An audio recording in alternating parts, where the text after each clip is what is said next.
Malgré les avancées considérables dans la compréhension des interactions entre les micro-organismes et dans la description du microbiome des plantes, certains mécanismes demeurent encore inexpliqués et nous avons une vision imparfaite de l'activité microbiologique des sols.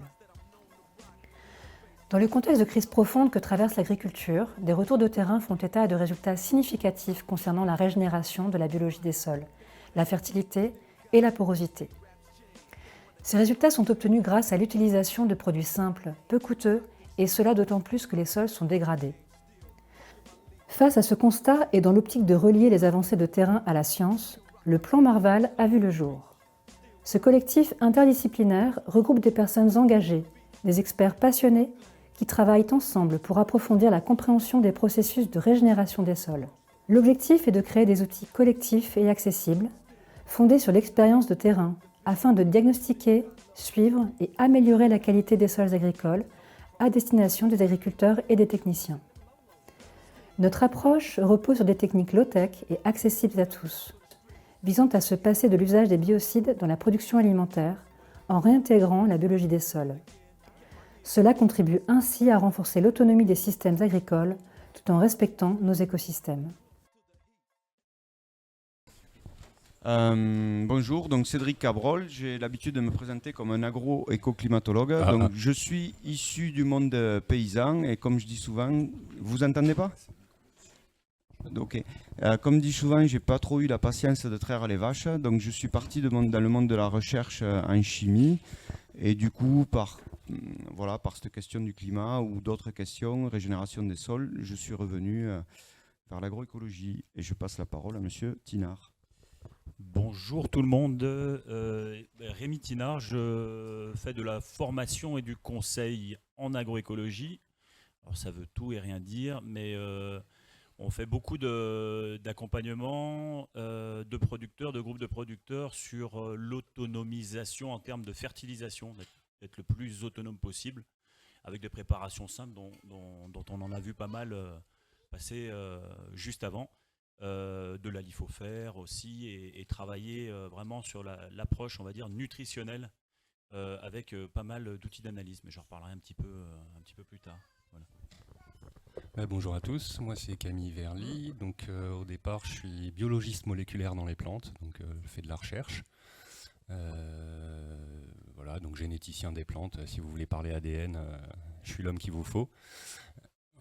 Et donc j'ai travaillé moi dans l'agriculture, on va dire conventionnelle, dans la recherche de nouveaux produits, de nouvelles techniques plus ou moins conventionnelles. Et à un moment, j'ai quand même eu un désaccord profond avec ce pourquoi je travaillais. Et donc j'ai décidé de tout quitter et de me mettre plutôt au service de l'agroécologie et de notre nouvelle révolution agricole qui, je l'espère, va arriver bientôt. Grâce à des gens comme vous et grâce aux gens avec lesquels j'ai eu l'honneur de discuter pendant 2 jours dernièrement. Voilà. Et donc pour introduire, on nous a demandé de vous présenter un peu ce qui découlait de nos travaux de 2 jours, donc de faire des hypothèses et des perspectives sur... Une synthèse, on va dire, des hypothèses et perspectives des 2 dernières journées.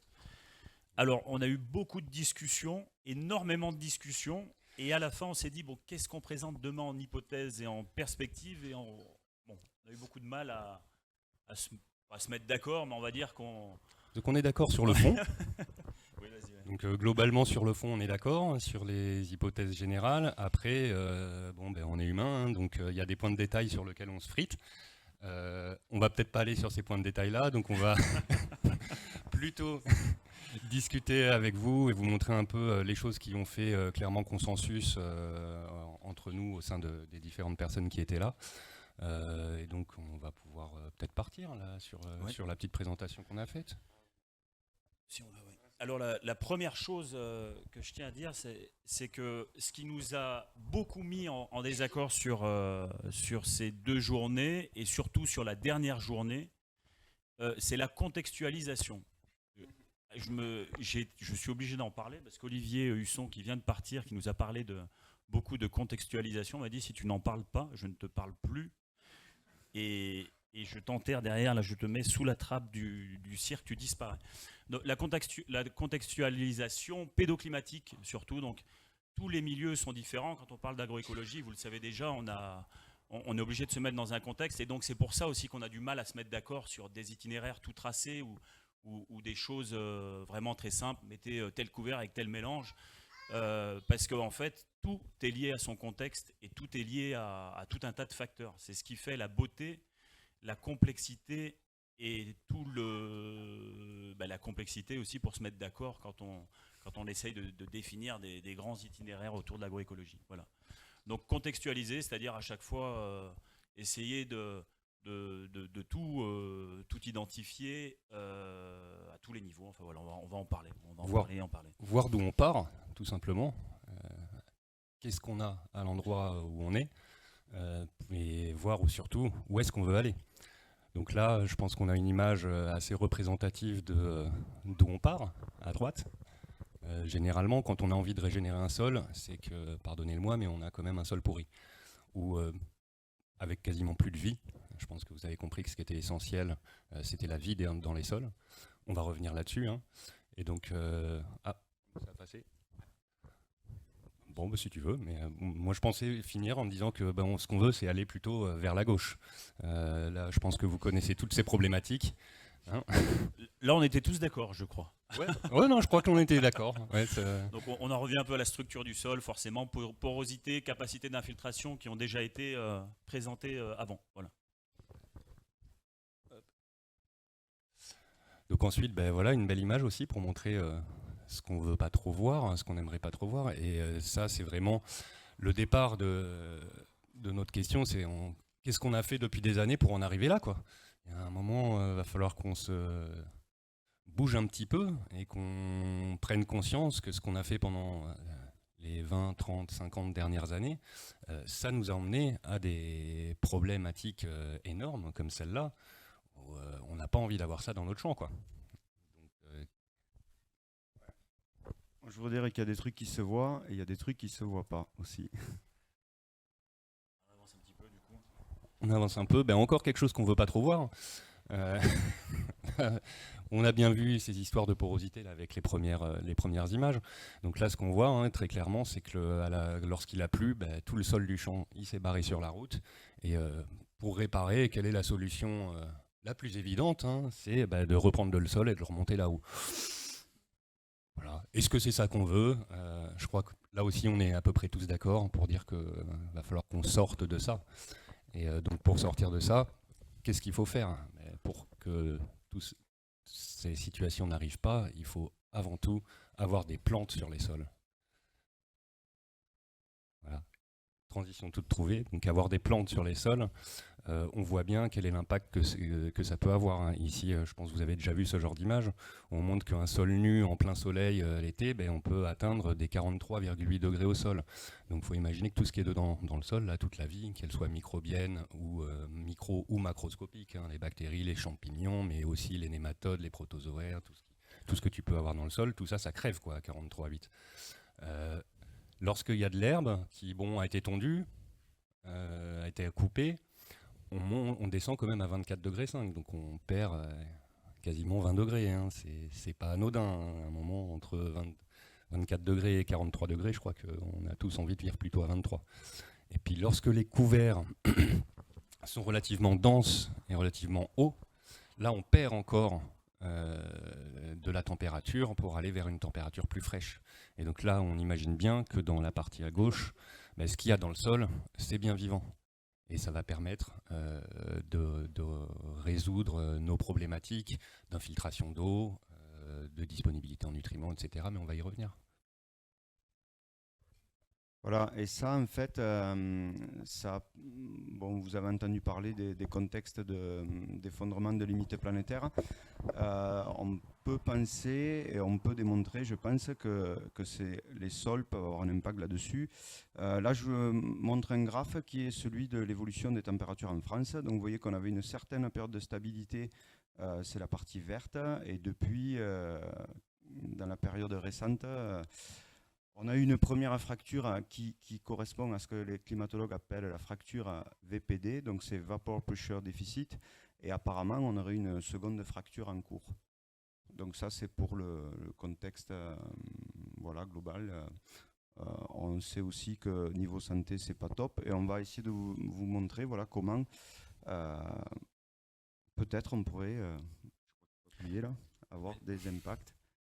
Voilà, régénérer les sols pour avoir un impact sur notre alimentation, biodiversité, cycle de l'eau et climat. C'est, on va dire, pas tous les impacts, mais des impacts importants que peuvent avoir les sols d'une manière générale sur nos vies et notre planète, quoi. Alors on est allé déjà un petit peu loin sur les perspectives avec ce que nous a montré Cédric à travers l'évolution du climat, et on va voir l'impact que peuvent avoir les sols sur le climat. Enfin, pas que les sols, les plantes qui vont avec. Bon, ben ça c'est une illustration de un peu ce qu'on a vu tout à l'heure, mais là bon, c'est bien schématisé, on voit bien, jusqu'à présent sur les photos on voyait le sol et on voyait pas tellement ce qui se passait en dessous. Là ce qui est important, ce que vous pouvez voir, c'est différentes choses. Déjà on est sur un sol couvert, deuxièmement il est couvert avec de la diversité, il y a énormément de choses différentes, il y a des plantes mais il y a aussi des animaux. Et un truc qui moi me choque quand je vois cette image, c'est les racines. La masse de racines qu'il y a sous le sol, c'est ça l'important, c'est ça qu'il faut obtenir. Avoir quelque chose qui soit capable d'aller profond, qui soit capable de redistribuer toute l'énergie fabriquée par la photosynthèse au sol et aux organismes du sol. C'est ça qui va faire que notre sol va avoir cette fameuse structure physique, structure chimique et structure biologique qui vont faire que notre sol va pouvoir être en vie et s'améliorer au fur et à mesure du temps. Dans ce genre de contexte, on arrive à augmenter la matière organique, donc à fixer du carbone dans les sols, au lieu d'en émettre. C'est quand même un peu magique, c'est ce qu'on veut. On est vraiment sur deux opposés, hein. C'est une image un peu de propagande, une image un peu forte. On voit que les choux quand même sont démesurés. Mais voilà, au moins ça parle, et on va dire que ça permet d'illustrer l'approche. Pour faire un rapide historique des pratiques, on va dire, alternatives, je ne sais pas si tu veux te lancer, Cédric. Alors, je ne sais plus trop ce qu'on avait dit. Je crois qu'au début, une des premières choses qui ont été faites, c'est de réduire le travail du sol. Après, on a introduit des plantes parce qu'on avait le temps d'ajouter des plantes. On s'est aussi posé des questions, bien sûr, sur les pesticides, la fertilisation peut-être un peu. Et maintenant, nos collègues vous l'ont montré, on a une nouvelle approche qui est celle d'essayer de rajouter un petit peu de fonction biologique dans les sols. Fonction biologique diversifiée, toujours un maximum de diversité, que ce soit dans les micro-organismes qui peuvent être utilisés ou dans les ferments, mais diversité aussi dans les couverts, avec toujours un maximum d'espèces, diversité dans les apports de matière organique aussi. Qu'on peut voir à travers la date de destruction des couverts, plus ou moins ligneux. Voilà, vraiment avoir un maximum de diversité pour avoir un maximum d'interaction et de disponibilité de minéraux, d'énergie pour que le système tourne correctement. Donc voilà, un petit peu, on l'a fait vraiment très très courte l'historique, mais bon, ça c'est déjà connu d'une manière générale. Comment remonter la pente alors, Camille? Alors, je ne sais pas si on vous a déjà montré ou si vous avez déjà vu cette magnifique courbe. Nous, c'est quelque chose qu'on aime beaucoup utiliser. Merci à Olivier d'ailleurs. Donc cette courbe montre que, en fait, lorsqu'on utilise de l'agriculture, donc appelée minière, on est très très bas en pourcentage de matière organique sur argile. On est très très bas en termes de production de plantes. Qu'est-ce que produit notre plante par rapport à leur capacité? Et comment faire pour arriver à maximiser la production des plantes et à maximiser la fixation des matières organiques dans les sols? Il faut remonter la pente. Et pour pouvoir remonter la pente, d'abord, première chose, contextualiser. Savoir d'où on part. Si on part d'ici, ça va être quand même un petit peu plus compliqué de faire redémarrer que si on part de là. Ça fait sens, mais... Donc, je voulais aller là. Avec des investissements du coup qui seront différents en termes d'énergie aussi, pour arriver finalement à terme, le but ultime, on va dire, dans un système régénératif, c'est que tout vient de la photosynthèse. C'est-à-dire que l'énergie, on va essayer de maximiser l'utilisation de la photosynthèse. Ça, c'est vraiment une clé, c'est-à-dire qu'il faut qu'on ait des plantes qui sont en capacité de produire de l'énergie pour le système, pour le sol, pour même le développement de la plante, pour les fruits, pour les grains, au maximum. Donc, maximiser l'utilisation de la photosynthèse, ça veut dire être sûr que la plante soit dans de bonnes conditions pour faire sa photosynthèse. Ça commence bien entendu par l'eau, c'est-à-dire qu'un sol qui n'a pas d'eau, on a des plantes qui ne font plus de photosynthèse, donc qui ne produisent plus d'énergie, et donc qui n'amènent plus cette énergie au système. On a beaucoup parlé d'exudat racinaire tout à l'heure. La plante va envoyer énormément de sucre ou de molécules carbonées dans le sol pour alimenter tout le système sol, qui lui donne en échange des minéraux, des choses comme ça. Et du coup, il faut vraiment qu'elle fasse un maximum de photosynthèse tout le temps. Alors, bon, il y a tout un tas d'éléments limitants pour faire de la photosynthèse. Il faut du fer, du manganèse, tout un tas de minéraux qui doivent être présents dans le sol, ou que la plante, en tous les cas, doit avoir à disposition. Mais surtout et avant tout, je pense que c'est quand même l'eau le facteur limitant. On va y arriver très rapidement. Et une chose à voir aussi là, c'est que si on part de tout en bas, pour remonter, ça va être galère. Hein. Si on fait juste planter un couvert sur un sol vraiment pourri, ben, le couvert il va pas prendre. Hein. À un moment, il a besoin qu'il y ait de l'eau qui s'infiltre. Il y a un moment, il a besoin de donner ses exudats racinaires à des bactéries, à des champignons qui vont lui rendre de l'énergie et des nutriments. Donc les préparations qui vous ont été présentées tout à l'heure sont vraiment des préparations hyper intéressantes dans ce cas où on part de bas, parce que ça fait vraiment, c'est un effet de booster. Quand on est sur un sol où il n'y a quasiment plus de vie, comment faire pour remonter rapidement? Si on laisse juste du trèfle comme ça d'année en année, on va en mettre du temps avant d'avoir un sol qui soit capable de produire des beaux couverts. Donc voilà un petit point.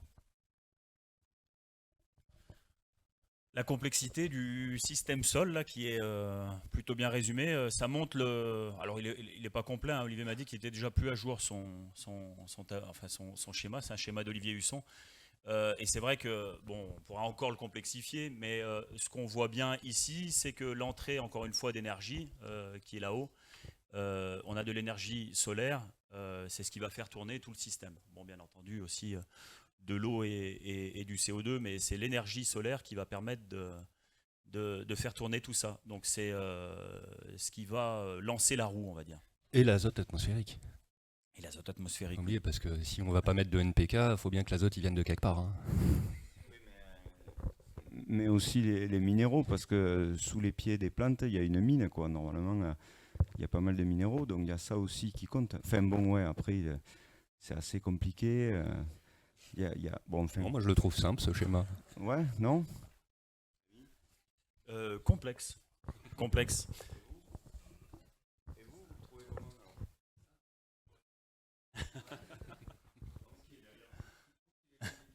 On ne peut pas schématiser un système complexe en une image. Hein.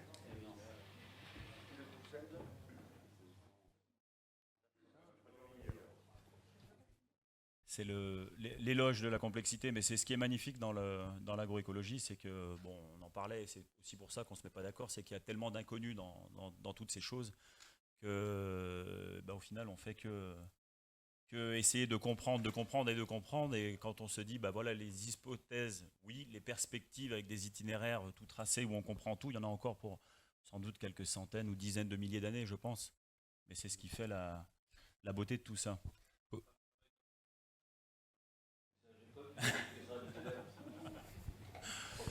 Oui, après on pourra l'aborder par différentes approches, mais déjà de mettre la photosynthèse au cœur du système comme source d'énergie, je pense que si c'était expliqué en lycée agricole, ça aiderait énormément à orienter... Moi j'ai une petite anecdote là-dessus qui m'avait fait tiquer. À l'époque où je travaillais encore pour les phytos, je faisais pas mal de congrès internationaux où on bossait un peu sur tout ça. Et un jour, il y a un agriculteur qui était là, je sais pas ce qu'il foutait là, mais bon, il était là. Et il a levé la main, il a dit « Mais attendez, là, vous êtes en train de m'expliquer plein de choses, mais ce que je comprends in fine, c'est que pour être agriculteur, maintenant, il va falloir que je sois biologiste, généticien, chimiste, mathématicien, physicien... » Et vous me demandez d'avoir 5 thèses pour pouvoir planter des tomates, quoi. Donc il y a un moment, il va falloir aussi qu'on soit capable de faire comprendre le message simplement sans avoir quelqu'un qui en face est capable de comprendre toutes les différentes sciences. Donc là, on a la complexité, et puis là, on est allé vers un peu plus de simplicité sur quelque chose sur lequel on était tous d'accord. C'est avoir une bonne structure de sol. C'est un élément clé. On en a déjà beaucoup parlé ce matin, donc on ne va pas revenir dessus. Mais c'est vraiment quelque chose qui est clé. Donc les tests bêches, les profils télescopiques, ou ce que vous voulez, pénétromètre. Mais déjà de regarder si le sol a une structure qui est correcte, c'est très important. Partir sur des sols compactés ou sans porosité, c'est très très compliqué. Et le travail du sol, Xavier l'a déjà dit tout à l'heure, il a repris une phrase de Frédéric Thomas que je ne répéterai pas, parce que je ne m'en souviens pas tout à fait. Mais c'est en gros, voilà, quand on est obligé de le travailler, il ne faut pas hésiter à le travailler, parce que sinon on risque de se foutre sérieusement dans la mouise pour relancer un système. Donc avoir une bonne structure et pas hésiter à travailler le sol quand on voit que la structure n'est pas bonne. Alors ça peut être de la décompaction, ça peut être de la fissuration, ça peut être du travail du disque avec plus ou moins de profondeur, voire un labour. Enfin, il peut y avoir plein de choses qui sont mises en place, mais voilà, ça c'est une base, c'est une bonne structure de sol pour accueillir les plantes qui vont pousser dessus et tous les organismes qui vont vivre dedans. Voilà, donc les outils simples, on en a déjà parlé. Et là, c'est plutôt l'approche diversité. Vous avez deux types de couverts qui ont été semés. Je crois que c'est du triticale d'un côté, et de l'autre, c'est la même chose, mais avec 5 ou 6 espèces en plus. Même conditions, même pluie, etc. Et on voit que l'effet diversité sur les couverts est extrêmement important, d'avoir un minimum de 5. Alors là, on ne s'est pas mis d'accord encore une fois, donc je dis 5, mais je vais me faire engueuler. Parce qu'il y en a qui 15, ont dit 15, il y en a qui ont dit 20, il y en a qui ont dit 10, mais en tous les cas, d'avoir une grande diversité d'espèces, c'est vraiment important. Je pense qu'on était tous d'accord là-dessus. Que ce soit dans les couverts, si c'est possible, dans les cultures aussi, dans certains cas, et bien entendu, tout autour de ce qui va entourer nos cultures. Voilà, donc pour résumer, commence la roue. Donc la bonne structure de sol, physique, bien entendu, on est sur de la fertilité physique, mais aussi chimique, parce qu'entre en jeu, et même biologique, parce qu'entre en jeu tout un tas d'organismes et d'éléments qui vont permettre cette structure de sol. De l'eau, bien entendu, qui est indispensable à la fertilité des sols et à faire que ça tourne. Les plantes, de la nourriture abondante. Alors de la nourriture abondante et de qualité. Il faut énormément de nutriments pour faire pousser des plantes. Des carences en éléments traces peuvent avoir des impacts. Le zinc, par exemple, cofacteur enzymatique sur les sols et sur les plantes, qui sont à l'origine d'énormément de réactions pour que la plante fonctionne correctement. Et donc, si on n'a pas de zinc disponible dans notre sol, on peut avoir beaucoup de carences. Alors là, je vais me refaire mettre un petit peu dans le droit chemin par peut-être Mathieu, mais qui est peut-être parti déjà et qui nous a parlé de transmutation. On ne va pas parler de transmutation maintenant. Non. Ça, c'est une hypothèse et une perspective qui est intéressante. Mais voilà, de la nourriture de qualité et abondante, et puis de la biologie, forcément. Voilà, là-dessus, je ne sais pas si tu veux compléter, Cédric. Non, mais je dirais que la roue, en général, voilà, dans les approches qu'on a eues, on a surtout pensé aux plantes, à l'eau, à la structure physique et aux nutriments. Mais on avait laissé un peu ce côté biologie et micro-organismes. Et vous voyez que la roue, tant qu'il n'y avait pas les micro-organismes, elle ne pouvait pas tourner, donc on ne peut pas remonter la pente. Donc aujourd'hui, on pense que il faut aller explorer. Enfin, je pense que nos collègues vous l'ont assez montré. Il faut vraiment s'appuyer sur rajouter cet élément qui permet de faire tourner la roue, qui est la biologie, les fonctions biologiques. Et donc du coup, ça va nous permettre de l'eau en abondance, puisque les structures le travail de la biologie va nous permettre d'atteindre de très bonnes porosités, donc de très bonnes infiltrations, de très bons stockages en eau. Donc là, on coche la case, ça marche, ça tourne plus vite. Et ensuite, la nourriture en abondance, puisqu'en fait, on peut voir que quelquefois, si on s'amuse à regarder dans des feuilles, voir la quantité de micro-éléments comme j'ai pu faire, j'ai pu voir que dans les zones dégradées, où il y a le moins de minéraux dans le sol, eh bien, c'est là où on a le plus de minéraux dans la plante, si on fait quelques petites stimulations dans le système. On a parlé donc transmutation. Donc pour les transmutations, donc c'est les réactions nucléaires à basses énergies. Donc Mathieu qui était là travaille dans le secteur nucléaire. On a des applications nucléaires où en mettant des bactéries, on arrive à dépolluer les résidus de centrales nucléaires. Les résidus de centrales nucléaires pour éviter les stockages et réduire la radioactivité plus vite. Donc là, il y a des applications industrielles avec des brevets. Avec des bactéries, les brevets sont là. Donc très certainement dans les champs, on a ces choses-là. Bon, aujourd'hui, on ne sait pas le mettre en évidence, mais peut-être ça peut aussi, la nature a appris à aller chercher, fabriquer ce qui manque. Donc elle change un peu le plomb en or. Mais voilà, c'est ça. Bon, on n'arrive pas à le montrer, mais voilà, peut-être en rajoutant cette petite note de biologie, on va pouvoir aller faire des trucs. C'est ce qui pourrait aussi expliquer qu'en plus de stocker l'eau, d'améliorer la santé des plantes, etc., on va avoir... ça peut compter. Et tout ça, ça ramène de la complexité dans le système, c'est-à-dire qu'on a des éléments qui peuvent se transformer en autres. Alors ça peut paraître complètement fou, mais il y a des biblios scientifiques là-dessus qui existent où ils ont fait des réactions avec des levures, des bactéries, où on va transformer un élément en un autre, alors que normalement un élément n'est pas censé se transformer. Quand on parle de chimie élémentaire, quand on regarde la table périodique, on ne pense pas que la silice va se transformer en calcium ou des choses comme ça. Je prends des éléments au pif. Mais voilà, ces réactions peuvent avoir lieu. C'est pas ça qu'il nous avait expliqué, mais... Ouais. mais ça existe, il y a des combinaisons qui marchent. Vous aurez accès à de la bibliographie sur ce sujet. Enfin, c'est vraiment passionnant et du coup, ça repousse encore plus loin les portes de la perception, si je peux me permettre, et de la compréhension des milieux. Et ça rajoute encore un petit peu de magie dans ce que peut faire le vivant. Voilà, enfin, en laboratoire, ça se fait réellement, quoi, de la oui, on a vu les papiers, les cinétiques sont vraiment très significatives sur la transformation du césium, par exemple, ou autre. Et du coup, ça veut dire qu'en fait, on va pouvoir optimiser l'utilisation de l'énergie, puisque on a vu dans un système dégradé, on n'a pas trop d'énergie. Ça veut dire qu'aujourd'hui, on est peut-être capable de mieux utiliser l'énergie disponible dans le système pour aider le système à sortir de l'ornière.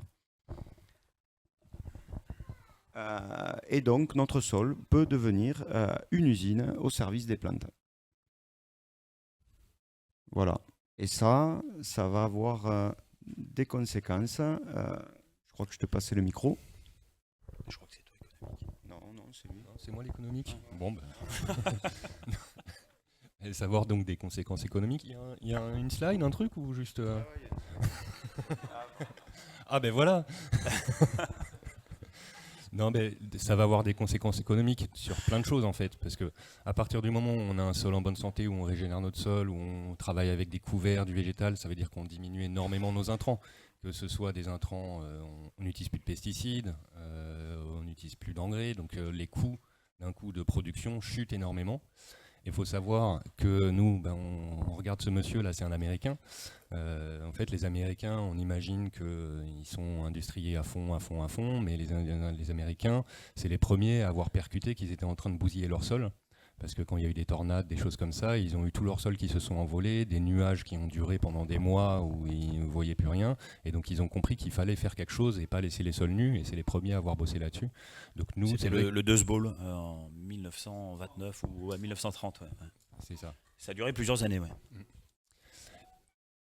Et ils ont investi des milliards d'euros dans la conservation des sols depuis. Ouais. $2. $2 plutôt, ouais. Et donc là, ce monsieur, c'est un monsieur qui, si je ne me trompe pas, a le record de production en maïs, en agroécologie. Donc j'ai plus les chiffres en tête, Cédric. Ouais, alors lui, Ruchel Hendrix, il avait au départ un sol à 1,7 de matière organique. Il est remonté à 8,2 en 10 ans. Ça lui a permis de passer d'une production de 110 quintaux de maïs en sec dans une zone où les gens font de belles récoltes quand même, ils font 190 quintaux sans irriguer. Et lui, il a eu le record du monde, c'était l'an dernier, en non irrigué, il est à 288 quintaux. Et en irrigué, c'est l'agroécologie qui le détient aussi. Je n'ai pas le nom de la personne, mais il est à 360 quintaux. Donc je pense qu'il n'y a pas trop de débat sur comment est-ce qu'on peut faire beaucoup d'argent.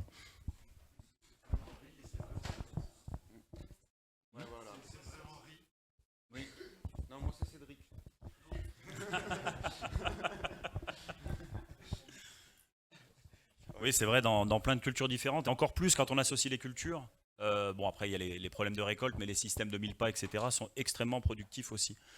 Voilà, on avance un petit peu. Conséquences pour la biodiversité. C'était lui. Camille, c'est à toi. Bon, c'est à moi aussi. Alors, il faut voir que lorsque on fait de l'agroécologie, lorsqu'on a régénéré un sol, d'un coup, on va avoir tout un panel de vie qui vient. Nous, on vous a parlé de micro-organismes, mais il y a aussi les macro-organismes, donc les petits carabes là, qui sont les premiers à arriver. Mais on va aussi retrouver un certain nombre d'animaux qu'on n'avait plus du tout l'habitude de voir. Donc là, c'est des guêpiers, si je ne me trompe pas, en haut, qui sont guêpiers d'Europe, voilà. Ouais, non, en fait, j'aurais pu le faire hein, parce que c'est des photos. C'est des photos de Cédric. Donc, non, en fait, c'est des animaux qu'on a vu réapparaître sur notre ferme. Donc le carabe, c'est le premier truc qui est revenu dès qu'on a arrêté de tuer les limaces.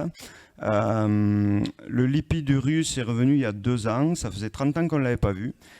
Donc ça, c'est un crustacé qui vit dans les fossés et qui a besoin qu'il y ait de l'eau, pas d'eau. Et que ce soit un peu sale, comme on fait un peu sale, ça va bien, il peut revenir.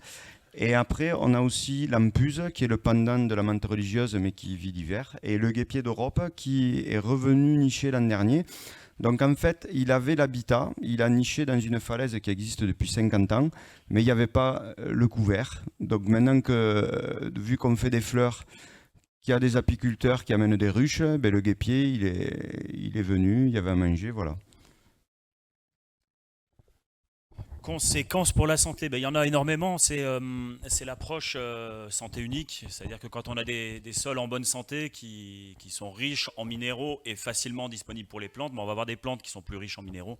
Et donc comme les animaux ou les humains qui consomment ces aliments sont riches en nutriments, on va avoir accès à beaucoup plus de nutriments, ce qui fait la santé de la plante fait aussi notre santé.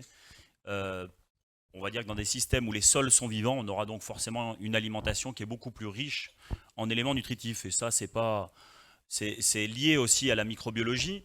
On voit cette santé unique dans les microbiotes, c'est-à-dire qu'on retrouve des microbiotes qui vont voyager via les êtres vivants. Isabella et les collègues en ont parlé juste avant. Mais on va retrouver les nutriments et les microbes qui voyagent en fait par les êtres vivants, du sol vers la plante, vers l'animal et vers l'humain aussi. En fait, on a une boucle d'interaction qui se fait, que ce soit au niveau du microbiote, au niveau des minéraux, au niveau de tout un tas de choses. C'est l'approche santé unique. Et là, il y a une publication très récente qui a été faite à ce sujet. Je ne sais pas si tu veux la commenter, Camille. Alors, cette publi, en fait, je l'ai trouvée ce matin. Si vous voyez bien, elle apparaît du 27 août 2024. Bon, voilà. Donc j'ai pas eu le temps de la lire dans son intégralité, mais je crois que le titre est assez spécifique. Hein. La santé des sols est associée avec une production, une augmentation de production et une production très haute. Donc un sol en bonne santé permet une forte production. Et là, j'ai regardé donc 588 sites dans 27 pays différents. Donc c'est une méta-analyse. C'est pas rien, c'est quand même robuste. Et donc ça y est, c'est des choses qui commencent à sortir beaucoup. Il commence à y avoir plein de gens qui montrent de manière scientifique, dans des publications scientifiques, ce qui jusqu'à présent nous manquait un peu, ce genre de choses. Et donc ça commence à faire vraiment consensus dans la communauté scientifique, dans une petite partie de la communauté scientifique, mais le pas est en train de se faire. Voilà. Et les conséquences sur le climat. Alors, ça c'est moi ça. Donc là, c'est moins le pas est à franchir. Mais bon, on a déjà des choses intéressantes. Donc là, je vous amène sur le plateau de l'Eus en Chine. Donc plateau de l'Eus, c'est là où on a inventé, vous connaissez tous le croissant fertile, où on a inventé l'agriculture pour nous, les Chinois, ils ont inventé l'agriculture sur le plateau de l'Eus. Et le plateau de l'Eus, donc c'est 500 000 km². Voilà où il est situé, vous l'avez sur la carte. Donc vous voyez, c'est une grande zone. Et après, voilà, 9500 ans de service, le plateau de l'Eus, il s'est un petit peu érodé. Et il devient de plus en plus aride. Donc les Chinois ont décidé de le régénérer. Donc ils ont revégétalisé 36 000 km². Et en fait, on a des papiers qui nous disent que la régénération a permis non pas d'enlever l'eau parce que les plantes auraient consommé l'eau, de toute façon il n'y en avait pas, mais au contraire on a pu régénérer le climat et refaire venir les pluies. Bon, là c'est un peu vacillant parce que ils sont, quand on est un peu loin des côtes, on dépend un peu de ce qui se passe en amont, et si la dégradation continue en amont de la mer, on va avoir des impacts sur ce qui est derrière, parce que l'eau est recyclée, il y a une partie de recirculation dans les paysages de l'eau. Il faut peut-être expliquer le fonctionnement autour des cycles de l'eau et des plantes, parce que c'est quelque chose qui est important. Le peu de pluie qui tombe, quand il tombe sur un paysage qui est aride comme on l'a vu avant, termine dans la rivière, en emportant avec cette pluie beaucoup de de terre et tout ce qui restait de micro-organismes, de graines, etc. Donc on n'a plus rien qui pousse et on n'a pas d'eau dans notre système. Alors que quand la même pluie tombe sur des plantes qui viennent d'être semées ou plantées, ces plantes vont permettre à l'eau de s'infiltrer dans le sol. Cette eau va être évapotranspirée par la suite.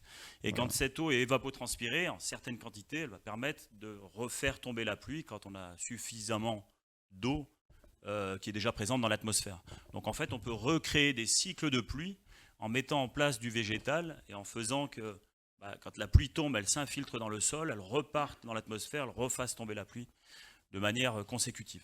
Voilà, tout à fait. Donc, ce qu'il faut savoir, ce qui est important à savoir, c'est que l'humidité des sols conditionne les probabilités de précipitation. Et là, il y a un grand consensus là-dessus chez les climatologues.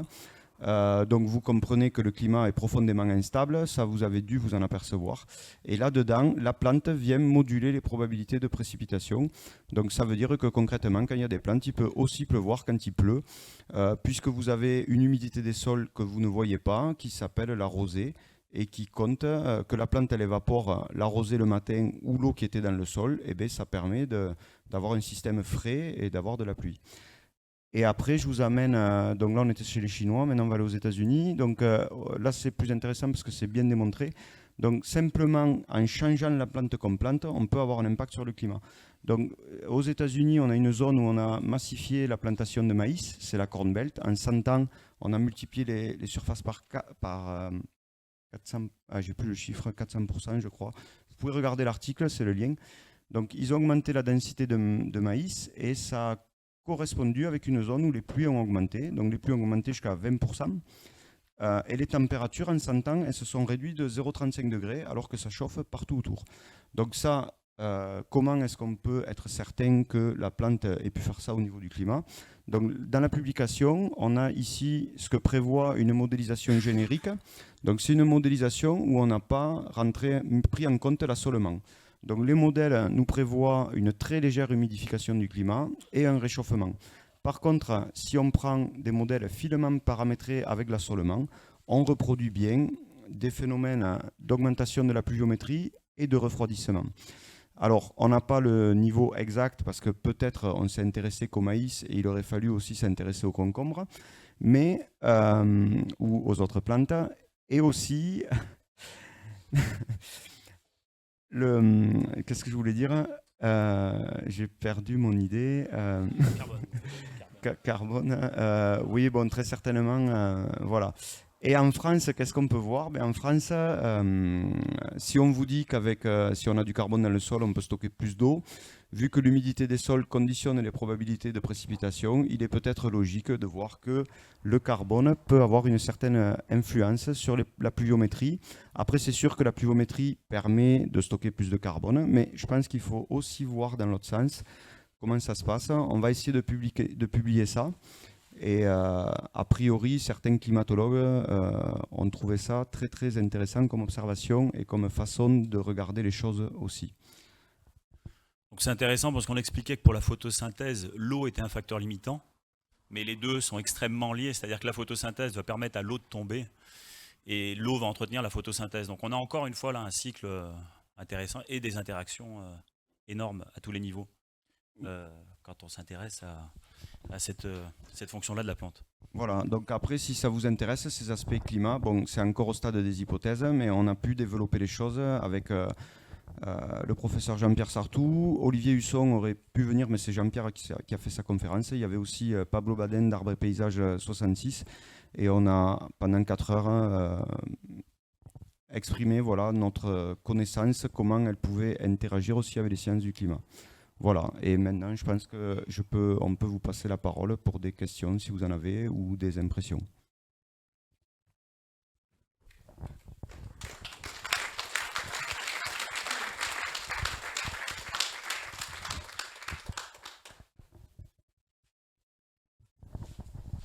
C'est peut-être l'heure du casse-croûte aussi. Hein. Les questions, ça peut être aussi comment on fait, quoi.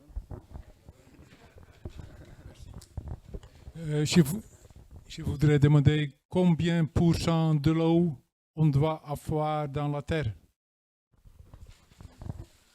Alors, Le pourcentage d'eau qu'on va avoir de la terre est très variable. Il est conditionné par la capacité à infiltrer qu'on met au regard de la vitesse à laquelle tombe l'eau. Donc là, si vous ne savez pas trop où vous en êtes, ça se mesure, c'est très simple.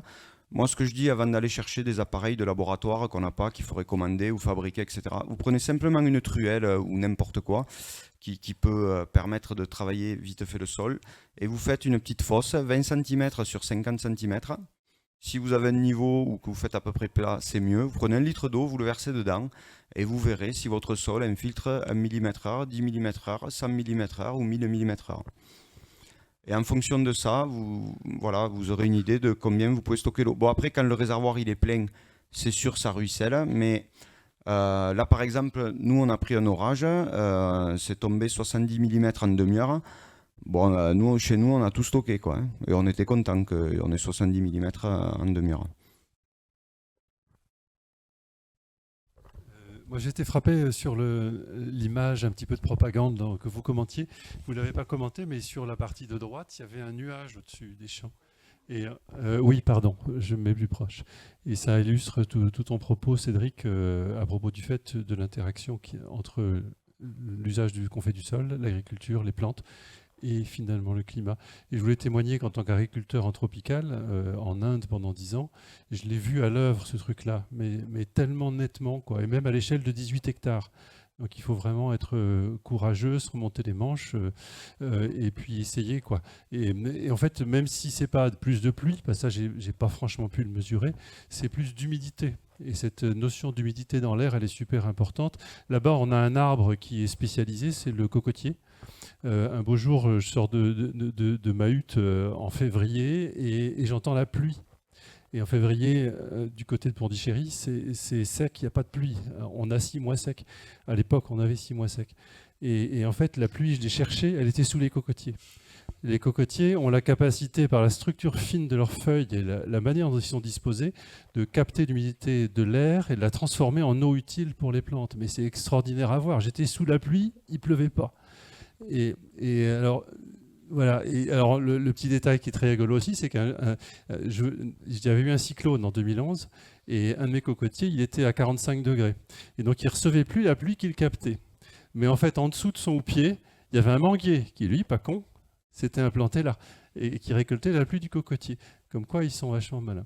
Sinon, la deuxième chose, et j'arrête là-dessus, c'est le grand schéma compliqué. Vous posez la question de savoir s'il est compliqué ou simple. Moi, je ne sais pas, ça dépend à qui on parle et le niveau d'approfondissement qu'on veut donner. Mais moi, il y a un truc qui me manque dans tout ce que j'entends, qui a été évoqué, mais rapidement. L'un, c'est que l'azote, c'est bien un produit atmosphérique.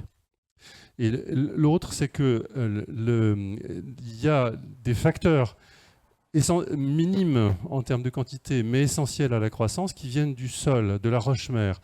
Et moi, j'en parle sous un terme, c'est que je dis qu'il y a un cycle de fertilité qui est atmosphérique et il y a un cycle de fertilité qui est lithosphérique, lié à la rhizosphère, à l'activité de la rhizosphère. Et on a tendance à l'oublier parce qu'il est caché. Et le premier, effectivement, il pèse plus de 95% du poids de la plante. Hein, c'est CHON. La base du vivant, c'est 95% des masses dont on parle. Donc on se focalise là-dessus parce qu'on le voit. C'est la partie yang du truc. Mais en fait, les 4-5% qui restent, les autres éléments suivants, après c'est HON, donc le soufre, le machin, jusqu'au zinc, le bore, les trucs qu'on voit à peine tellement peu il y en a, ils viennent de la dégradation dans le sol. Et ils ont des constantes de temps qui sont différentes aussi. Le cycle atmosphérique, il est assez rapide, mis à part le stockage du carbone. Le cycle lithosphérique, il est lent, il est stable. Et donc si on en parlait comme ça déjà, je trouve que ce serait peut-être un peu plus clair que ce grand schéma. Voilà, c'est un petit regret que j'ai. Oui, on l'a un peu évoqué. Donc pour l'aspect ça pleut sous les arbres, donc ça c'est clairement les observations au Brésil. Je ne sais pas, vous avez entendu parler de Saint-Tropez. J'ai vu des personnes qui ont été chez Hans Götz et qui disaient que voilà, il pleuvait même quand le ciel est bleu. Et en 20 ans, il a eu la maturité d'un écosystème de 1000 ans et c'était un sol sableux dégradé dont personne ne voulait et les rivières coulent. Et après, pour l'aspect minéral, voilà, tout à fait d'accord. Je pense que le vrai luxe, c'est pas l'azote. L'azote, il est présent en abondance. Le vrai luxe, c'est les minéraux. Mais voilà, ce qu'on disait, c'est que la biologie est capable d'aller les chercher et sûrement plus vite que ce qu'on peut penser. De mes expérimentations, j'ai l'impression qu'on voit les minéraux apparaître dans la feuille. On peut passer d'un état carencé à au-delà des valeurs usuelles en appliquant des stimulations sur les plantes, en les forçant à exuder et à nourrir l'écosystème souterrain. Gabe Brown, aux États-Unis, parle de nourrir le troupeau souterrain. Donc nourrissez vos troupeaux souterrains aussi. Et pour avoir accès aux minéraux, il y a aussi le brassage du sol qui est fait par toute la biologie, alors la faune, la microfaune, etc. Enfin les vers de terre qui vont aussi brasser énormément de sol. Plus on a d'activité biologique, plus on brasse le sol comme une soupe quelque part, et plus la plante est sûre d'avoir accès à des éléments en quantité et disponibles aussi, quoi. Avec des grands systèmes, des grands systèmes racinaires, mais aussi des superficiels, et du coup, essayer d'avoir un système racinaire le plus vertical possible, donc qui parte de superficiel, avoir des racines vraiment sur tous les horizons du profil de sol, quoi. Donc la diversité, encore une fois, de plantes. Faut bien avoir en tête que naturellement, les minéraux, ils ont tendance à descendre et à être emportés par l'eau. Donc d'où ils viennent? Ils viennent de la roche-mère qui est dégradée, et pour les faire remonter, c'est contre-intuitif, c'est pas l'eau qui coule. Donc forcément, il y a quelque chose de mécanique et de vivant qui le remonte. C'est quoi? C'est les macro-organismes. Les racines de plantes Les qui vont les récupérer. les racines de plantes qui vont les Avec un minimum d'énergie. J'aurais deux petites questions. Est-ce que vous pensez que l'irrigation peut aider à aller un peu plus vite au niveau de la régénération des sols, surtout l'été? Et ensuite, deuxième petite question, est-ce que vous avez une recette un peu dans l'ordre chronologique de ce qu'il y a besoin de faire pour régénérer les sols? On a bien vu qu'il fallait semer des couverts, moins travailler le sol.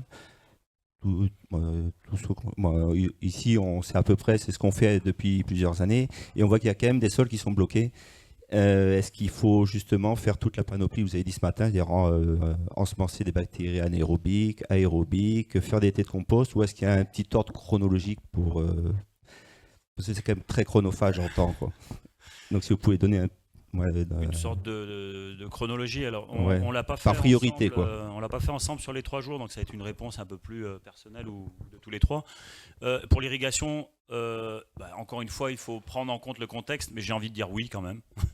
Même si non, il faut regarder le contexte. Après, dès qu'on a de l'eau, forcément, c'est beaucoup plus facile. Donc, on peut clairement accélérer la croissance des plantes. Enfin, c'est l'eau qui est souvent le facteur limitant de la photosynthèse, de plus en plus en France. Donc oui, l'irrigation va permettre d'accélérer la régénération des systèmes. De l'eau utilisée aussi, alors dans certains cas en aspersion, à certaines périodes, en fonction de l'eau qu'on a disponible. Mais le fait d'humidifier le sol va permettre de faire travailler toute la biologie du sol, de faire que des plantes poussent dessus et entretiennent ces mini-cycles de l'eau dont on a parlé, qui se passent sous la canopée du cocotier, ou même du trèfle ou d'autres plantes. En fait, ces mini-cycles, après, on peut les entretenir. Donc oui, l'irrigation va fortement aider, je pense. Voilà, après, on peut aller chercher de l'irrigation gratuite, c'est-à-dire capter la rosée. On peut introduire de l'hétérogénéité dans les couverts. On peut aussi apprendre à utiliser l'irrigation autrement et investir de l'eau dans le climat pour recevoir de l'eau. Donc ça veut dire concrètement irriguer un peu en amont, irriguer juste avant un orage, ça permet de capter un peu plus d'eau éventuellement. L'irrigation minimum, ça serait lancer le système juste avant les pluies, pour que vous puissiez lancer vos plantes et avoir un sol qui soit capable d'absorber des fortes pluies. Si vous avez un minimum d'eau, on va dire que vous n'avez que 12 mm par hectare que vous pourrez utiliser, c'est d'utiliser cette eau juste avant que les pluies arrivent, pour lancer votre système vraiment au bon moment, quoi. Voilà, ouais. Par exemple, il peut y avoir des phénomènes d'hystérésis sur les sols, c'est-à-dire que quand ils sont secs, ils ont de mal à s'humidifier. On peut humidifier la surface si on a un peu d'eau avant que la pluie tombe pour faciliter l'infiltration. Enfin, après, il faut contextualiser. Voilà. Et aussi, on peut aussi utiliser l'eau pour investir, planter des arbres qui permettront de mieux conserver la rosée, capter l'humidité atmosphérique et après aussi accroître la capacité à capter les orages en été, quoi. Il y a de très très beaux compléments sur les cycles de l'eau sur YouTube. Beaucoup ont été faits par Hervé Covès, par Cédric et bien d'autres personnes. Donc c'est vraiment un sujet qui peut être approfondi avec énormément d'informations et voilà, et d'idées. Il y avait une deuxième question. La chronologie, qu'est-ce qu'il y a à faire? Moi, je répondrais à un truc encore, hein, c'est tout dépend du contexte.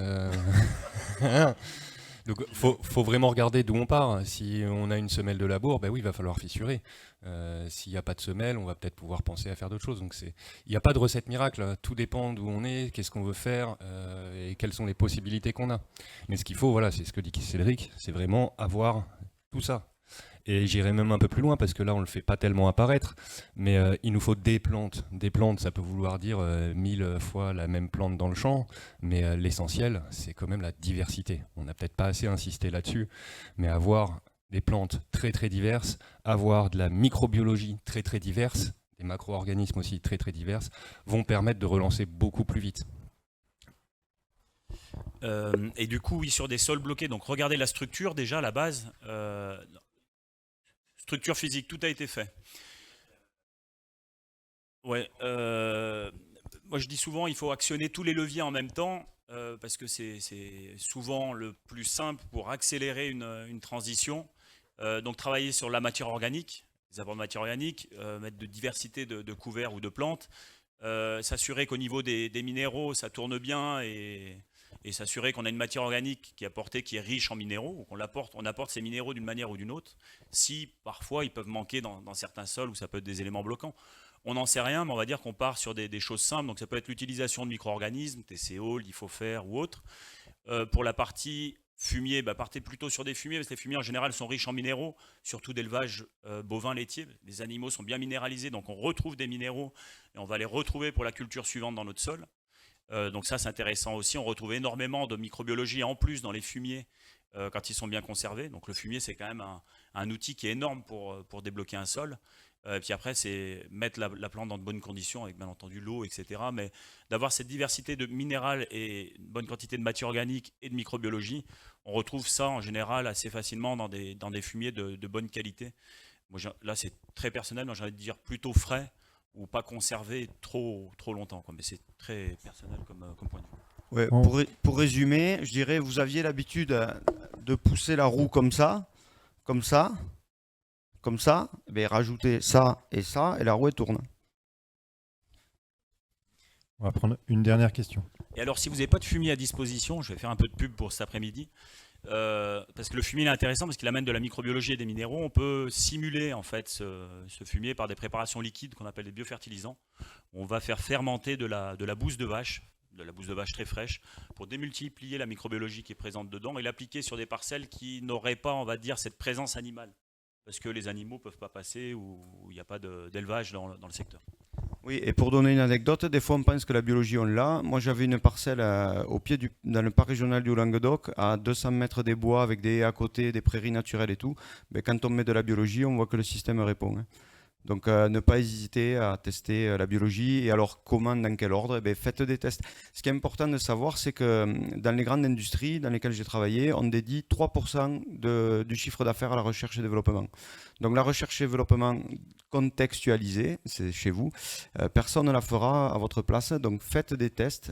Prenez le temps, même si vous n'avez pas le temps, mais faites des tests et ne testez pas à large échelle. N'engagez pas 100% de votre chiffre d'affaires sur un test. Faites un test à côté, puis faites éventuellement, vous pouvez rajouter une étape avant la preuve de concept, labo, donc faites 1 hectare ou 2, pilote 10 hectares et puis 100 hectares. Ou après, c'est vous qui voyez, suivant comment vous êtes accompagné et comment des experts vont pouvoir valider votre protocole et dire bon, il n'y a pas de souci pour faire une transpo, vous pouvez aller transposer, quoi.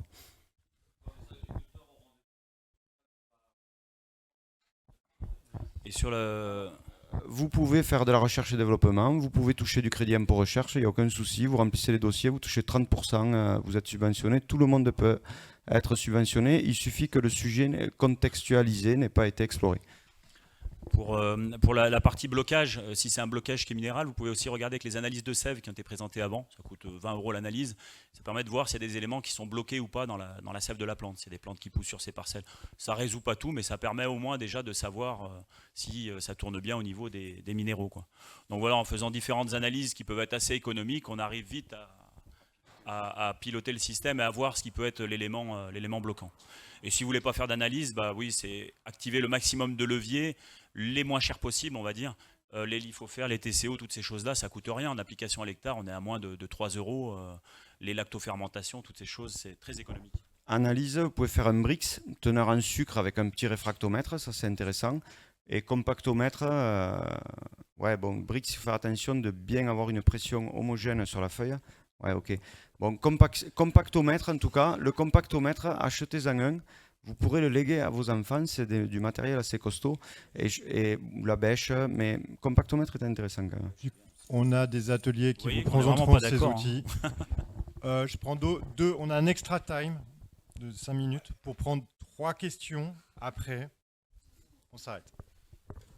Bonjour, alors moi je voulais juste essayer d'évoquer un peu l'effet placebo et en fait de mettre un élément qui manquerait pour moi dans la roue, en fait c'est l'humain, qui aussi peut s'appeler le putain de facteur humain, mais en tout cas pour moi on parle de beaucoup de choses super intéressantes, mais comme si on était nous en dehors de ça. C'est un peu difficile à évoquer et pas très quantifiable, mais c'est comment être à ce qu'on fait, dans quel état on est quand on bosse. Et moi, en tant que pépiniériste, je greffe beaucoup, par exemple. Il faut que j'y croie quand je le fais, quand même. Donc, c'est ce genre de choses. Et je pense que ça pourrait aider aussi les paysans qui n'ont pas grand-chose d'autre à se raccrocher que d'essayer de remettre la fertilité en place et de prendre un peu de plaisir, parce que de l'argent, ils ne vont pas forcément en avoir beaucoup. Donc, de comment on est à ce qu'on fait. Voilà. C'est un sujet très compliqué, hein. C'est ce qui fait qu'on n'avance pas. C'est parce que les méthodes, les recettes, on peut dire qu'on les a. Pourquoi est-ce qu'elles ne sont pas appliquées? Pourquoi est-ce que les gens restent dans le conventionnel c'est le facteur humain. Nous, on est plutôt des scientifiques et donc on n'est pas des sociologues. Donc la gestion de l'humain, on sait un peu faire, mais c'est pas forcément notre cœur de métier. Donc c'est quand même le sujet sur lequel il faut jouer, mais c'est pas évident. Et ça, moi, j'en connais plein des agris qui veulent pas entendre ce que je leur dis. Non, mais toi, de toute façon, tu es dans tes sphères, tu es un scientifique, là, tu nous dis n'importe quoi, viens chez moi, mettre les mains dans la terre, et là, je t'écouterai. Parce que la nana en question auquel je pense, elle produit 4 quintaux en bio, en blé. Et elle dit, mais pourtant, j'ai le bon accompagnement, j'ai le bon truc. Je dis, mais mets un couvert. Ah non. Bon. Il y a des gens qui veulent, il y a des gens qui veulent pas. Ça, on ne pourra pas forcément y changer grand-chose. Donc, ce qu'il faut, c'est essayer de voir les gens qui peuvent avoir une oreille attentive, les intéresser sur un petit sujet, commencer par un petit truc, commencer pourquoi pas à parler de couverts avant de parler de micro-organismes, et avancer petit à petit comme ça. Mais c'est pas évident, et on peut pas changer quelqu'un et ses pratiques du jour au lendemain, passer d'un conventionnel à de l'agroécologie avec multi-couverts, multi-espèces. Je vais juste faire un petit message au milieu entre vous deux. Pour faire changer les choses à grande échelle, et c'est d'actualité aujourd'hui, c'est les politiques aussi. On n'a pas de politique qui pousse vers l'agroécologie, donc forcément, pour avoir un impact à grande échelle, c'est compliqué aussi. Donc je pense que l'enjeu il est politique, parce que les agriculteurs prennent des risques économiques qui sont énormes, dans des conditions en plus qui sont de plus en plus compliquées. Donc s'il n'y a pas des politiques économiques du coup, qui soutiennent cette transition-là, c'est encore plus dur, quoi. Même pour démultiplier, montrer, communiquer sur tout ça. Je pense qu'à l'échelle individuelle, il est vraiment important de se donner le droit à l'erreur. Donc pour ça, nous on le fait parce qu'on est chercheur, parce qu'on se donne le droit à l'erreur. Donc c'est échelle, preuve de concept, labo, pilote et Indus. Et on avance pas à pas, il y a des méthodes de travail. Et après, voilà, pour la société, eh bien, tant qu'on n'aura pas multiplié les preuves de concept, on ne pourra pas démontrer. C'est vraiment important pour tous les gens chez qui il y aurait eu un écho de ce qu'on raconte, de tester, de faire des preuves de concept et de montrer, de documenter ce qu'on fait. Si vous voulez faire un truc où on peut regarder facilement avec le satellite, il faut au moins 30 mètres de large, et après on a tout l'historique. Même si vous ne prenez pas de notes, on peut revenir dessus, on peut voir qu'il y a eu des progrès de photosynthèse par rapport à côté, à l'endroit. Bon, après, n'allez pas caler un témoin dans la zone où ça ne pousse pas, et le truc où vous voulez faire mieux dans la zone qui pousse. Soyez honnête, coupez le champ à 2, à 90 degrés, vous mettez un bout de qui ne pousse pas dans dans la zone test, et voilà. Et du coup, étant abandonné un petit peu par politique, c'est souvent le collectif qui fait aussi la force et qui permet d'avancer sur tout ça. Et donc s'organiser en collectif, en groupe, en GI2E, etc., ça permet d'aller beaucoup plus vite, beaucoup plus loin. Oui, un élément important, c'est que dans un groupe, juste un élément important, pour faire basculer un groupe, il faut atteindre une masse critique qui est de l'ordre de 17%. Donc sur 10 agriculteurs, si vous êtes 2, tant que vous êtes vous êtes le type dans son coin qui fait des trucs bizarres, à partir du moment où vous êtes 2, il y a un troisième qui va venir, qui va dire « Oh les gars, vous faites quoi là, expliquez-moi ». Top, terminé. Terminé. Merci. Merci pour la dernière question. Donc merci, tout était très intéressant. La question c'est, on a parlé de technique, de structure, de biologie, de nutriments, de diversité, de production et de contextualité. Et j'ai une question, et la beauté dans tout ça? Elle est là-bas,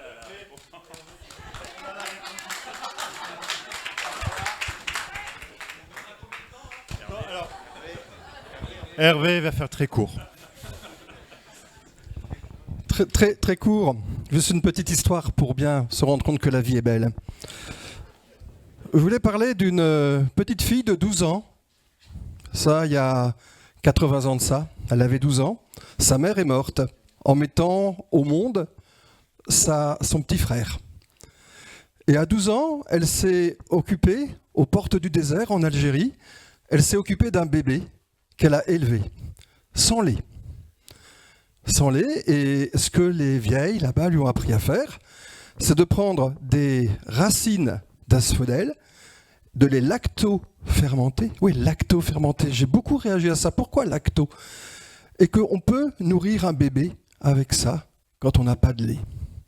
Et elle a élevé tonton Yves, et de ce petit geste initial qui a permis de sauver un enfant, eh bien, 3 générations après, il y en a un qui est devant vous.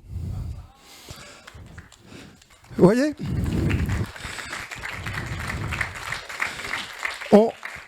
On veut lacto-fermenter nos sols. C'est juste allaiter les sols. La terre prend soin de ses enfants et les allaite.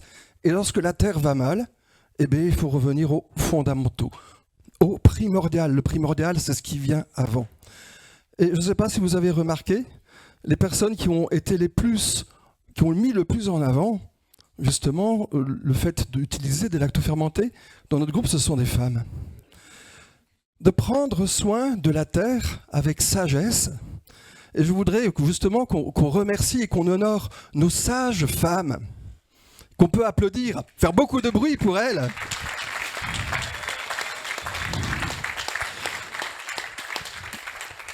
Nos sages-femmes qui ont compris et qui ont peut-être tout simplement ressenti que lorsque ça va mal, il faut revenir aux fondamentaux et recommencer à élever les plus petits êtres de nos sols en les aidant avec ce qu'ils savent se consommer, et donc cet acide lactique, ce lait de la terre qui est capable d'être formé et de se développer. Et donc ça, c'est vraiment un concept de nutrition primordial. Et pour avoir des clés sur les façons d'agir et d'interagir avec nos fermes, nos exploitations, eh bien, dès que ça va mal, on peut penser à ça. Mais il y a un autre élément et qui a été surtout transmis dans notre groupe par des hommes. C'est tous les têtes de compost. On n'a pas eu le chapitre des EM, mais on aurait aussi pu l'avoir. C'est tout ce qui va concerner donc la fertilité, mais dans la fertilité, un élément important qui est la mémoire. La mémoire. Différents types de mémoire, la mémoire de la vie, la mémoire des écosystèmes au travers de la complexité de tous les micro-organismes qui créent les écosystèmes. Et qu'on peut aussi avoir cette attention-là de se référer à cette mémoire d'un territoire avec un compost réalisé avec les matières végétales d'une exploitation et avec la diversité de tout ce qu'il y a dedans. Une mémoire plus importante, plus vieille, plus ancienne, liée aux forêts. Les humains sont issus des forêts, et donc dans les litières forestières, il y a des choses qui apportent aussi une mémoire particulière, ou une mémoire encore plus primordiale, qui est celle de cette intuition de la biodynamie que les humains, les microbiotes humains se sont constitués chez des chasseurs-cueilleurs qui suivaient des troupeaux de vaches. enfin de vaches, de rocs, de bisons, de choses comme ça, et que donc nos microbiotes se sont construits dans les microbiotes des vaches, et que cette corne de bouse de corne là, eh ben, est une information aussi qui est apportée. Et il pourrait y avoir plein d'autres informations de cette nature-là qu'on peut penser, qu'on peut raisonner, et qu'on peut avoir en tête pour essayer de comprendre où on en est. Est-ce que j'ai un problème à un moment donné, même si j'ai tout bon, même si tout est bien, j'ai quand même des problèmes. Et à ce moment-là, c'est quoi ce qui me manque? Est-ce que c'est un blocage? Et donc, tout de suite se dire, eh ben, deux possibilités. La première possibilité, c'est de revenir aux primordiaux, lactofermentation, et ça permet au système de redémarrer sur quelque chose de nouveau.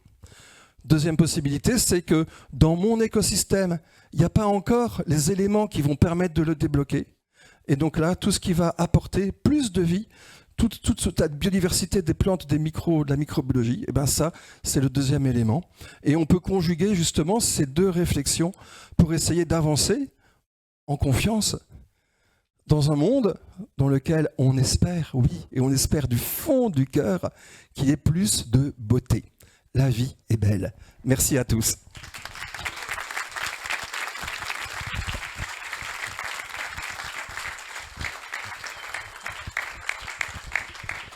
Et bien voilà, 3 hommes, 3 styles, une seule présentation et une transition douce par-dessus.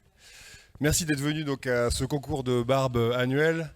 Nous allons maintenant passer à un exercice de sobriété capillaire heureuse avec Xavier qui va nous faire un exercice de synthèse de la matinée.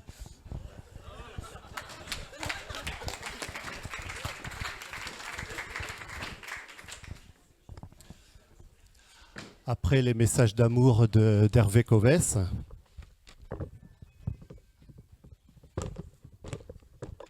je propose de revenir sur ce qui a été dit et en faire une synthèse. Et là, je suis technicien, on revient sur de la technique. Le thème de la matinée, c'est la régénération de la fertilité durable des sols. Et du coup, je vous propose de faire une petite synthèse. Mes collègues ont dit il n'y a pas de recette miracle. Et moi, je dis pouf, pouf, pouf, moi je l'ai. Alors, je vais vous la donner. Voilà, il y a 2 niveaux aussi au niveau des agronomes, il y a les autres et il y a moi.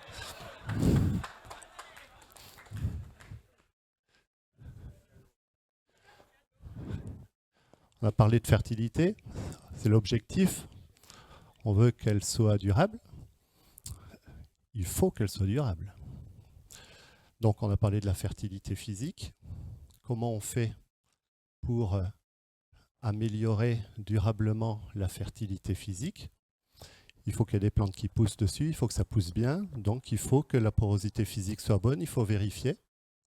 On a parlé des indicateurs. Intéressez-vous chez vous si vous voulez régénérer vos sols. Intéressez-vous aux indicateurs dont on a parlé. Sur la fertilité physique, il faut s'assurer que tout va bien par la notion d'indicateur et il faut faire les corrections si nécessaire. Pas de dogme. Ne sortez pas d'ici en se disant il ne faut pas travailler les sols. Les sols doivent être travaillés seulement si nécessaire. Mais il faut y penser. Premier étage de la fusée de la fertilité. Deuxième étage de la fusée fertilité, la chimie. Vous voulez démarrer en production végétale ou changer vos techniques, il faut que vous sachiez où vous en êtes de la fertilité chimique de vos sols.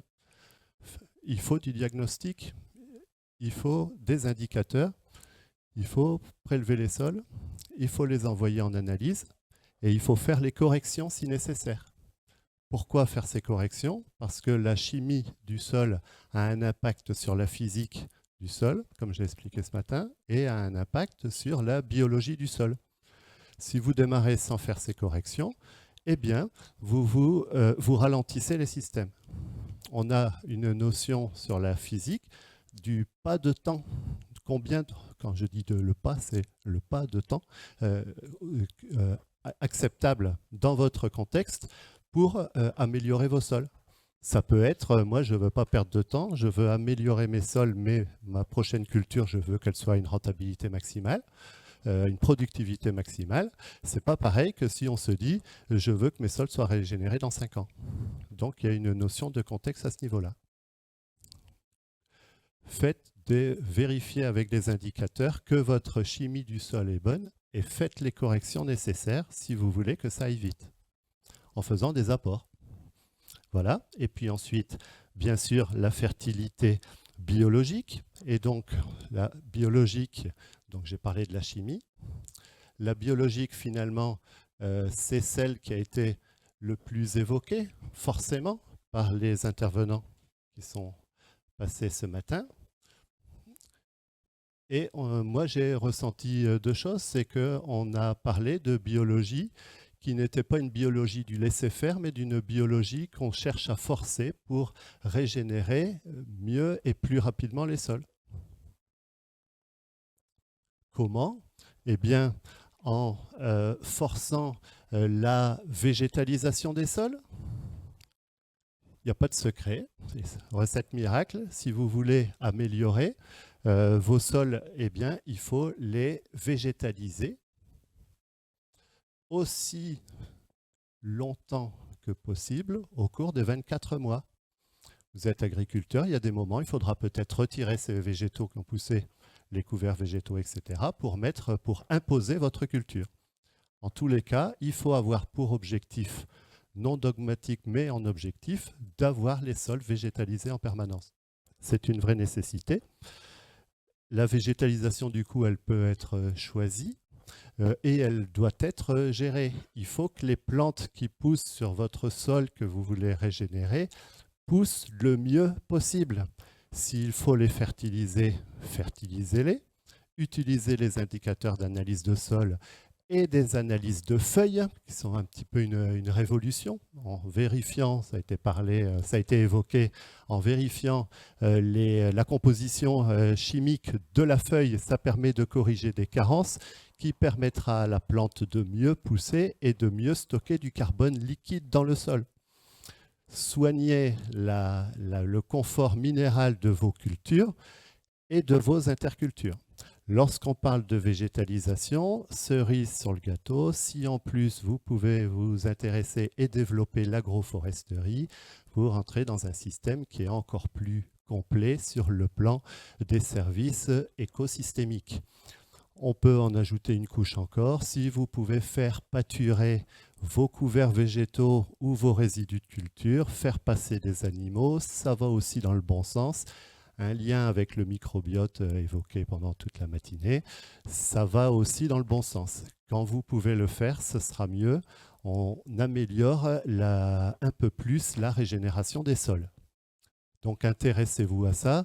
Le traitement, la façon dont on gère ces cultures et ces intercultures, en termes de fertilité, en termes aussi de destruction. Ou de façon de l'exploiter. Il a été évoqué la question du pâturage. Le pâturage, lorsqu'il est bien géré, améliore énormément mieux la fertilité du sol que lorsqu'il est géré de manière un peu classique.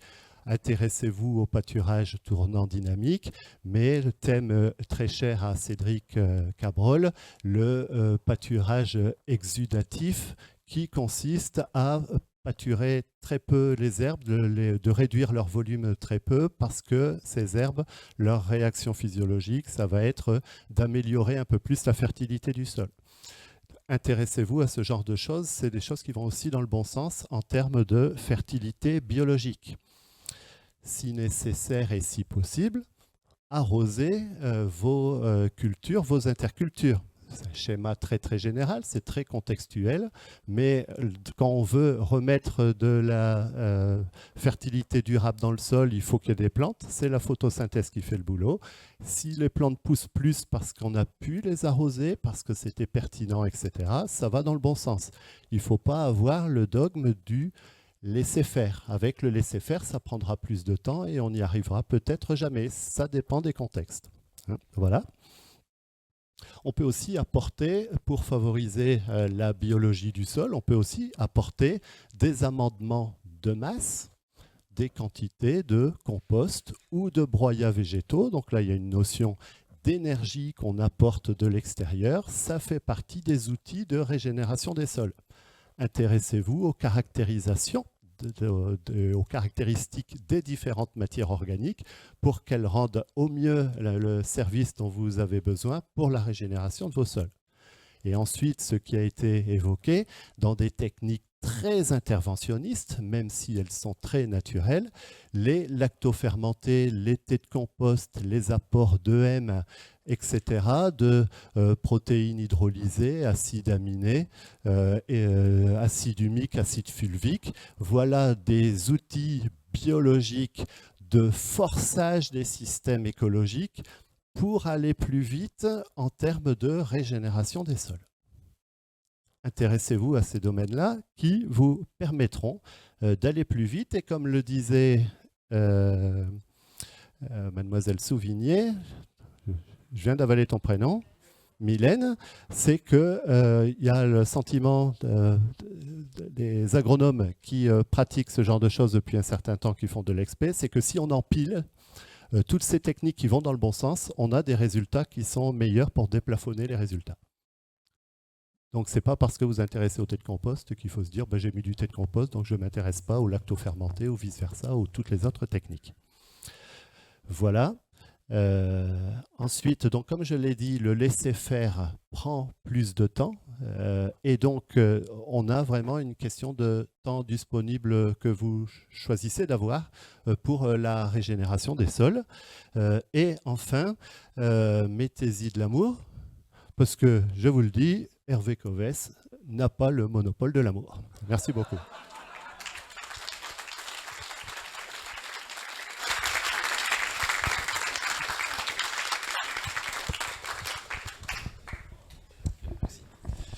Bien. Alors, je ne vais pas vous embêter très très longtemps. On m'a demandé de vous faire part un petit peu de la façon dont j'ai perçu ces 3 jours, enfin moi en ce qui me concerne de cette matinée, parce que je n'ai pas pu venir hier et avant-hier. Alors je ne serai pas long, je pense que j'en aurai pour moins de 2 minutes. Je vais un petit peu paraphraser Frédéric Thomas, qui a été évoqué ce matin, qui dit qu'il faut labourer le moins souvent possible, mais labourer aussi souvent que nécessaire. Eh bien, moi, j'ai envie de dire qu'en tant que scientifique académique, bon, si vous ne me connaissez pas, je travaille à l'agro à Toulouse. J'ai fait longtemps des recherches à l'INRA et actuellement au CNRS. Donc, je suis, en tout cas, on peut me qualifier de scientifique cartésien, peut-être. Et en tant que cartésien, justement, on nous demande de ne pas trop sortir des sentiers battus. Mais ça, c'est quand on est un petit peu trop cartésien. Moi, je ne suis pas peut-être suffisamment. Donc, j'aime bien sortir des sentiers battus. C'est pour ça que je suis venu ici aujourd'hui. Et donc, j'ai envie de dire, sortons des sentiers battus en tant que scientifique. Hein, j'ai envie de dire, sortons des sentiers battus le moins souvent possible, mais sortons des sentiers battus aussi souvent que nécessaire. Et honnêtement, je pense que ça devient de plus en plus nécessaire. Voilà. Merci à vous.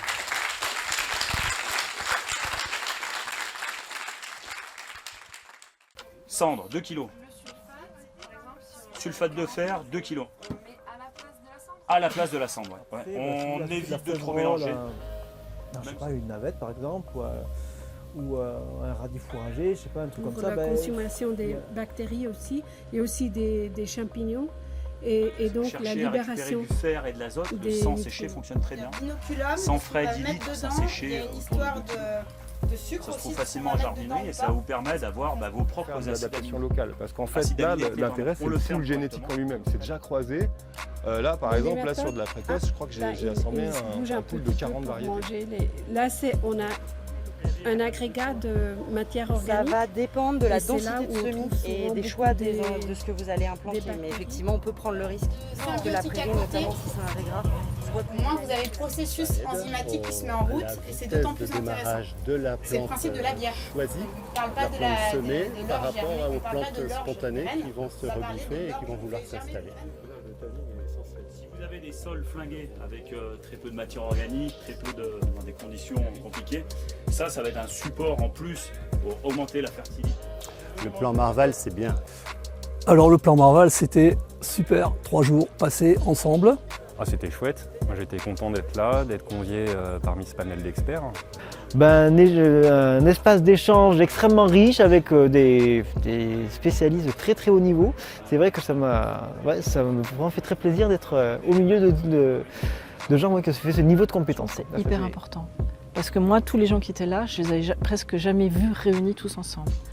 C'était un événement, je dirais, merveilleux, le mix de ce qui se passe en journée, de ce qui se passe le soir, la rencontre avec des gens très pointus dans leur domaine. Et puis très riche en idées, en échanges. Le cadre est sympa, les gens sont sympas, moi je suis super ravi de vous y retrouver l'année prochaine. Ça a été une super belle organisation, des rencontres excellentes. Merveilleux et qui donne beaucoup des idées pour le futur. Super heureux. Je trouve que l'objectif a été atteint dans le sens où je l'entendais au départ, c'est-à-dire mettre en relation des gens qui ont des disciplines différentes. Voilà, une organisation au top et un lieu, ma foi, très sympathique. Vraiment 3 jours au top. C'était un super plateau, des super gens et le pari qui était de faire non seulement se rencontrer des chapelles mais aussi les faire travailler ensemble et devenir des copains en gros. Je pense que le pari est gagné et c'est tout ce qu'on va en tirer.